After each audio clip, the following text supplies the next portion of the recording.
How are you? Monty, tell the kids hello this evening. Say, hey, kids. Tonight, yeah, here's Monty. Come here. Come here. Come on. It's story time, Monty. Tell all the kids how much you enjoyed visiting the school today. No. And there's Monty's bestest friend, John Boy. He loves the story too. Come on. You got to come up. We got to make room for each other on the couch. Tonight, we're going to read one of Monty and John Boy's favorite stories, The Grinch Who Stole Christmas. Yes. John Boy, come lay down. Monty's got his favorite toy, this old nasty football that he loves. And then we also have our one of our older dogs, Mercer. And right there is Noah. And he's our old man. He was in timeout because he ate pizza off the couch last night, off the counter. Noah, come on. Noah will come up. He loves a story too. He's real blind now. See, that's my Noah. And there's John Boy and Mercer, and Monty is chewing on his football tonight, y'all. So, and this is Noah, and he's my son's seizure dog. He lets us know that when my son is having seizures or having bad headaches, and he's just gotten real old now and real blind. And so he's just going to sit here tonight. See, he's just going to sit in my lap and listen to the story. And so we have How the Grinch Stole Christmas. I bet a lot of you have heard this story before. And so let's see how the Grinch stole Christmas tonight. Okay. Every Who down in Whoville liked Christmas a lot. Monty likes Christmas a lot too because he gets lots of treats. But the Grinch, who lived just north of Whoville, did not.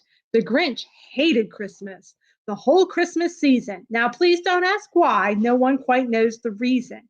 It could be his head wasn't screwed on just right.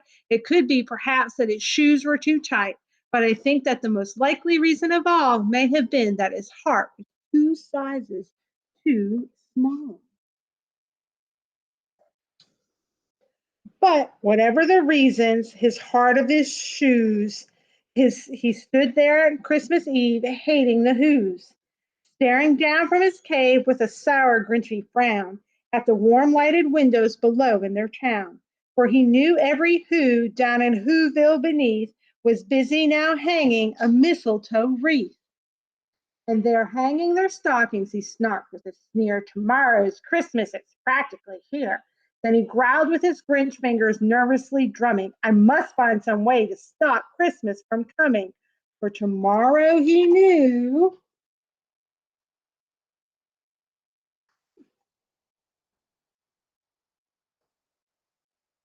All the Who girls and boys would wake bright and early. They'd rush for their toys, and then, oh, the noise. Oh, the noise, noise, noise, noise. That's my thing. That's one thing he hated. The noise, noise, noise.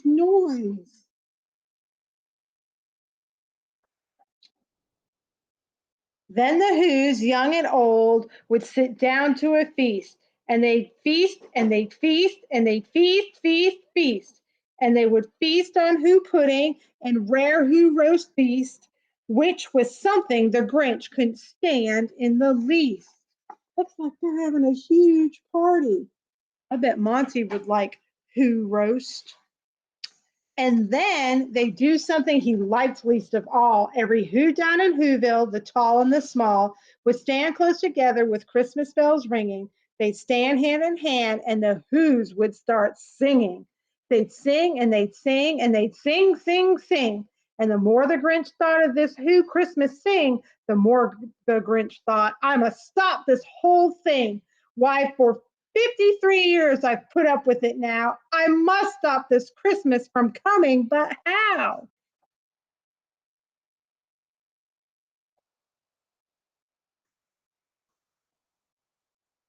And then he got an idea, an awful idea. The Grinch got a wonderful, awful idea.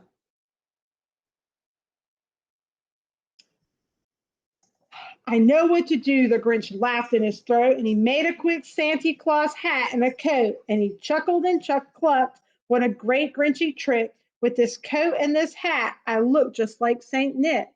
All I need is a reindeer. The Grinch looked around, but since reindeer are scarce, there was none to be found. Did that stop the old Grinch? No, the Grinch simply said. If I can't find a reindeer, I'll make one instead. So he called his dog Max. Then he took some red thread. Then he tied a big horn on the top of his head. Did y'all see Monty with his antlers? Then he loaded some bags and some old empty sacks on a ramshackle sleigh, and he hitched up old Max. Then the Grinch said, "Giddy up," and the sleigh started down toward the homes where the Who's lay a snooze in their town. All their windows were dark, quiet snow filled the air. All the Who's were all dreaming sweet dreams without care. When he came to the first little house on the square, "This is stop number one," the old Grinchy Claus hissed, and he climbed to the roof to empty bags in his fist.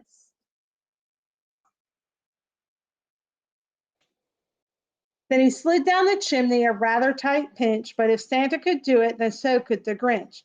He got stuck only once for a moment or two, then he stuck his head out of the fireplace flue, where the little Who stockings all hung in a row. "These stockings," he grinned, "are the first thing to go." Then he slithered and slunk with a smile almost most unpleasant around the whole room, and he took every present: pop guns and bicycles, roller skates, drums, checkerboards, tricycles, popcorn, and plums.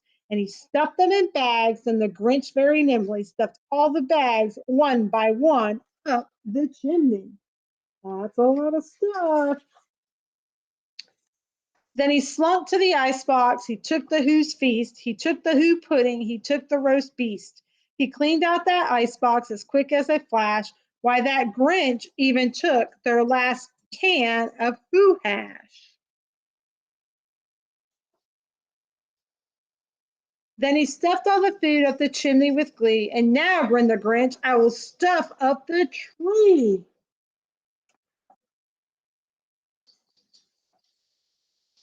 And the Grinch grabbed the tree and he started to shove when he heard a small sound like the coo of a dove. He turned around fast and he saw a small Who, like Cindy Lou who was not more than two. The Grinch had been caught by this tiny Who daughter who'd he got out of bed for a cup of cold water. She stared at the Grinch and said, "Santa Claus, why? Why are you taking our Christmas tree? Why?"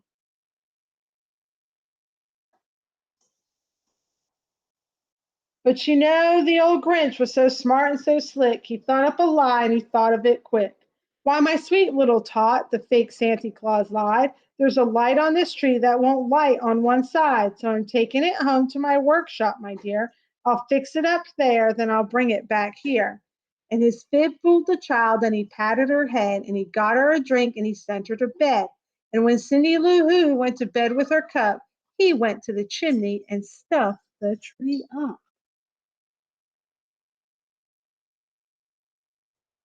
Mhm. There's a lot of who's in that bed. Then the last thing he took was the log for their fire. Then he went up the chimney himself, the old liar. On their walls he left nothing but hooks and some wire, and the one speck of food that he left in the house was a crumb that was even too small for a mouse. Then he did the same thing to the other Who's house, leaving crumbs much too small for the other Who mouses. That wasn't very nice. Oh, look at that big sleigh. It was quarter past dawn, all the Who's still abed, all the Who's still a snooze when he packed up his sled. Packed it up with their presents, the ribbons, the wrappings, the tags and the tinsel, the trimmings, the trappings.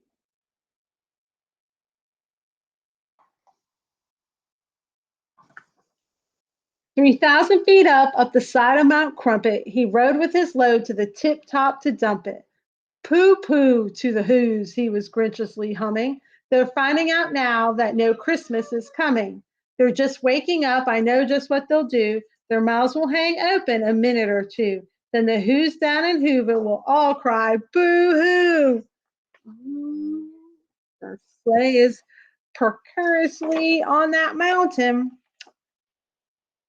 That noise, grinned the Grinch, that I simply must hear. So he paused, and the Grinch put his hand to his ear. And he did hear a sound rising over the snow. It started in low, then it started to grow.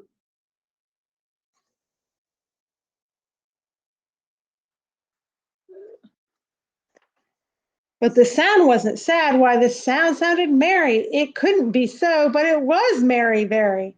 He stared down at the Whoville. The Grinch popped his eyes, and he shook. What he saw was a shocking surprise.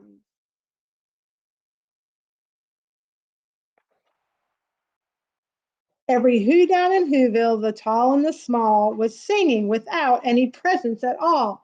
He hadn't stopped Christmas from coming. It came somehow or other. It came just the same.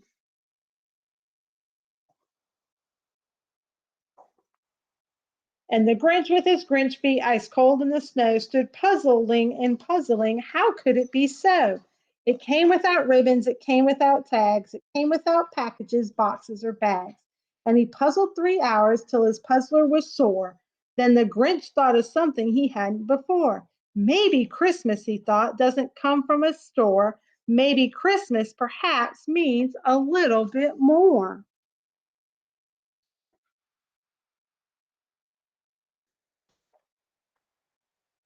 And what happened then? Well, in Whoville, they say that the Grinch's small heart grew 3 sizes that day. And the minute his heart didn't feel quite so tight, he whizzed with his load through the bright morning light. And he brought back the toys and the food for the feast. And he, no, what do you think he's going to do, Monty?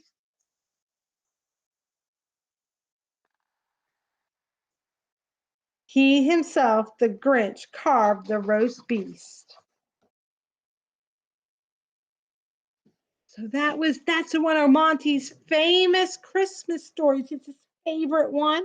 He even has a Grinch sweater. See if you can see the Grinch on his sweater to on when you do this story in your classrooms today. And Monty, as you can see, he's still chewing on his ball, but he's got to get ready to go to bed because he knows that tomorrow, which when you guys see this, you will already have taken, the test is the big reading test, and you guys have been working so hard. So, Mercer, there's Mercer, and John Boy. Say hello, John Boy, and Monty. Monty, hey, tell the kids good luck on their test. Monty, tell the kids good luck on their test. Yes, Monty wants y'all to do good on your reading test so he can read you some more stories. He's very excited that he knows y'all been trying real hard and working real hard. And so he hopes you enjoy his stories in the Monty Mail. And he says, thank you for all the thank you notes that you had. And he's trying to learn new things too. Monty, come here. Come here, Monty. Come tell everyone good night. And he says, good night and good luck. And he's so excited. He's telling you that he's so excited. And here comes his jealous friend who also wants you guys to do a good job on your stuff tomorrow, on all your math tested. And he's excited. John Boy's excited for your stories. And Mercer's excited.